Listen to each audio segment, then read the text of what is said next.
My experiment is a success.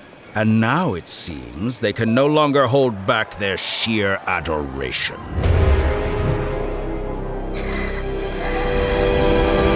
Why is Dottore in Sumeru? Yes, so people, today I thought that maybe we could discuss all of our theories about the trailer.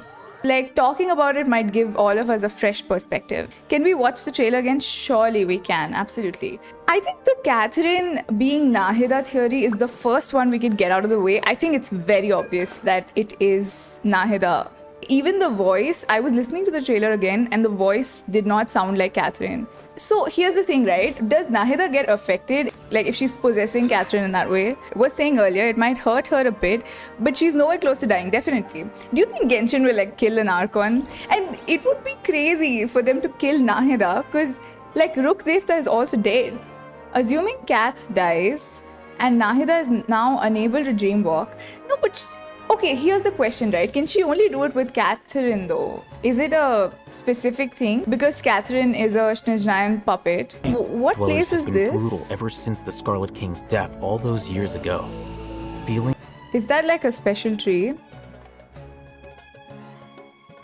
I don't think it's Irminsul, is it? All of the trees are an extension of Irminsul in domains though, but they don't have the leaves like this. The tree in Raiden's second quest also had the sacred Sakura. Who was that? This person, right? There was a dude here. Who is this dude? Also, why are Al-Haytham and like seriously, why are they fighting each other? What is this? What is this about? If you remember from 3.0, I feel like there is a big scene because, yeah, this is I think it's important too because it was in the anime PV too. Yes, I do remember. This looks like Dottore's fan club, okay? I swear to God, this is like the Dottore fan club. Look at this dude. He's so happy. They finally released Dottore's model in the game. This might be the experiment with the dreams. So then the dream thing was being conducted by Dottore and not the sages, right? There is no need to fear. The pain will be brief. Look at the size of this dude. Your era is coming to an end. Who is he talking to? Your era. Who is he saying this to? So I would assume, based off of all his puppet lore, that he would be saying this to Raiden, right? Maybe this happens in Inazuma. I'm confused too. Let's assume Skara is in Sumeru. The era he's talking about has to be the academia. Okay, the one he's fighting against, okay? Since there's no one else ruling Sumeru except them. Until now, I was assuming that the sages were doing the dream stuff. Dottore is doing the dream stuff, right? That's what we figured out now. So Skara is against Dottore or the sages. He already betrayed the Fatui, so I wonder what's going on. I don't think Skara would go back to Inazuma. He's indeed in Sumeru. I mean, it would make sense, right? It's like, it would be safer for him to be there. I don't know. Right now we have three parties, right? We've got the sages party, we've got Dottore, we've got Scaramouche. We don't know if sages and Dottore are working together, aka Dottore is controlling the sages, or Scaramouche and Dottore are working together, or all three are working together. Also, doesn't Dottore freaking hate the academia? Actually, wait. If he hates the academia, him controlling them makes a lot of sense because he's using them like puppets. I bet Skara gets hugged, oh my god, by Kazuha and bam, he's resilient. Where is Kazuha in all this? Listen, where is Al-Haytham in all of this? What is he doing? Al-Haytham sabotaged the plan of Eremites and he's definitely not working for them. It's hard to tell based off of one incident though. What is Scaramouche and Al-Haytham are working together? Also, big thing is obviously Scarlet King. Why is he being resurrected? And do you think they can actually resurrect the dude? Here's the thing, they never gave us direct confirmation that the Scarlet King is evil. Scarlet King's lore is really simple. He created a lot of things and he used ancient technology. And that's what the machines are. After that, he fell in love with Miss Ma'am, goddess of flowers. And when she died, he kind of went mad. And he was obsessed with creating a utopia, like a very crazy. And he also had a lot of resentment against Rukh Devta for some reason. And all these people used to be friends before. So I don't know what happened.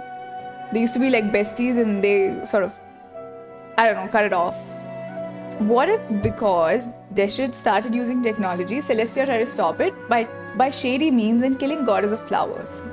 When they killed her, he did feel bad, he did go crazy, but he was still obsessed with creating like a very advanced world.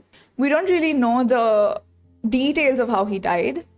My question is how are people so sure that they can resurrect him? Also, is that white-haired dude the Scarlet King? Meanwhile, me thinking he's not dead to begin with. That could be possible. If he's not dead, it would make a lot of sense actually. Hi Cdub, hello. He might be hidden inside the deep of the desert ruins because lore all over said he locked himself up. So he's just a shut-in and he's not dead. What's stopping Celestia from killing off all the Harbingers? Because they're prying into their affairs. I have this long-term theory that they're like necessary evil for each other. Going into the manga, there was Archon residue. When Dottore was trying to treat Cole Zelazar, he's used Archon residue, which ended up making her worse, right? What if he used the Scarlet King's residue? Because that was also a god, right? But what is the difference between the gods and the Archons then? Even in Inazuma, we had a lot of gods. We had like Orobashi and we have those gods, right? And in Liyue, we had the goddess of salt. Archon residue was of a serpent god. So it was not of an Archon, like Gnosis Archon, right? Is Dottore choosing the Scarlet King? I don't know. Okay, does Dottore have something to do with the Scarlet King's resurrection? I am not sure about it. Dottore is Scarlet King, dude, but when... Okay, can we trace back the existence of the Fatui? Someone in chat told me last stream that the Fatui came into existence after the Cataclysm, right? So that's 500 years. And the Scarlet King died 1,000 years ago. So the timeline won't add up. What if Dottore is the one who found Kusanali and cloned her? Again, my question is, so Kusanali was found 500 years ago, right? What was Dottore doing in that time? We don't know Dottore's age. That is another big problem.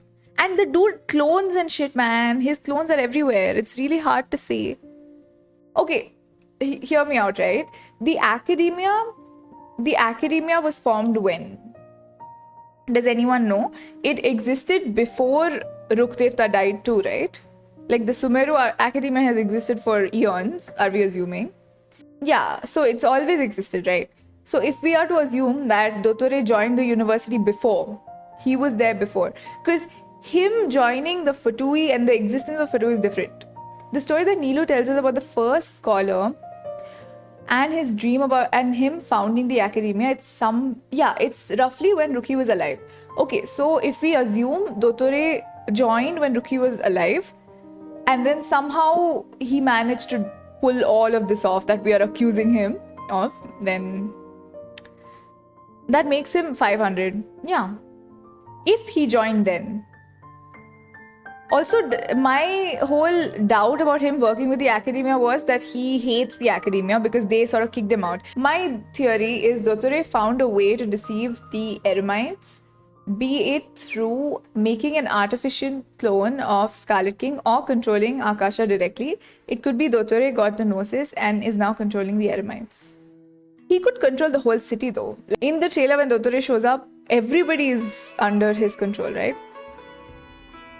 Maybe the Scarlet King is trying to make all of Sumeru into a desert.